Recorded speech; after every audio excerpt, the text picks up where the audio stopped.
नमस्कार मंडळी. मंदिरात प्रवेश करताच एक गोंडस कुत्रा निवांत बसलेला दिसला, अगदी मंदिराच्या पायऱ्यांवर.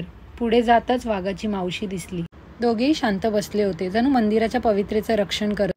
तर हे मंदिर आहे धाकलेश्वर महादेव मंदिर, जे मुंबईत एक प्रसिद्ध आणि प्राचीन मंदिर आहे, जे महालक्ष्मी मंदिराच्या अगदी जवळ आहे. हे मंदिर भगवान शिव आणि त्यांच्या कुटुंबाला समर्पित आहे, ज्यात माता पार्वती देवी, गणेश आणि कार्तिकेयांचा समावेश आहे. हे मंदिर 1835 मध्ये बांधले गेले आहे आणि ते शांत आणि शांततेसाठी भाविकांसाठी एक लोकप्रिय ठिकाण आहे. हे मंदिर मुंबईतील सर्वात जुन्या मंदिरांपैकी एक आहे आणि शांत आणि शांततेसाठी प्रसिद्ध आहे. मंदिराला भेट देण्यासाठी कुठल्याही तिकिटाची आवश्यकता नाही.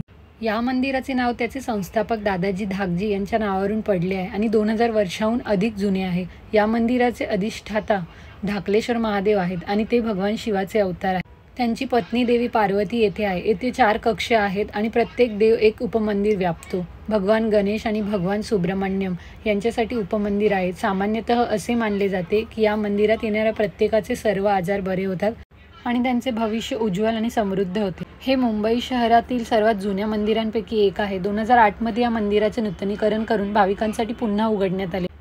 हे मंदिर ज्या पद्धतीने प्रचंड दगडापासून बांधले गेले आहे ते आश्चर्यकारक आहे. तसेच हे मंदिर अरबी समुद्राच्या किनाऱ्याजवळ ज्या पद्धतीने बांधले गेले आहे ते या सुंदर मंदिराला भेट देणाऱ्या कोणत्याही भक्तासाठी आश्चर्यकारक आहे. तुम्ही महालक्ष्मी मंदिरात भेट देता तेव्हा बाजूलाच असलेले हे शिवमंदिर चुकवू नका. इथे येऊन केवळ देवदर्शनच नाही तर एक वेगळाच आध्यात्मिक अनुभव घेता येतो. माहिती आवडली असेल तर व्हिडिओला लाईक, शेअर आणि सबस्क्राईब नक्की करा.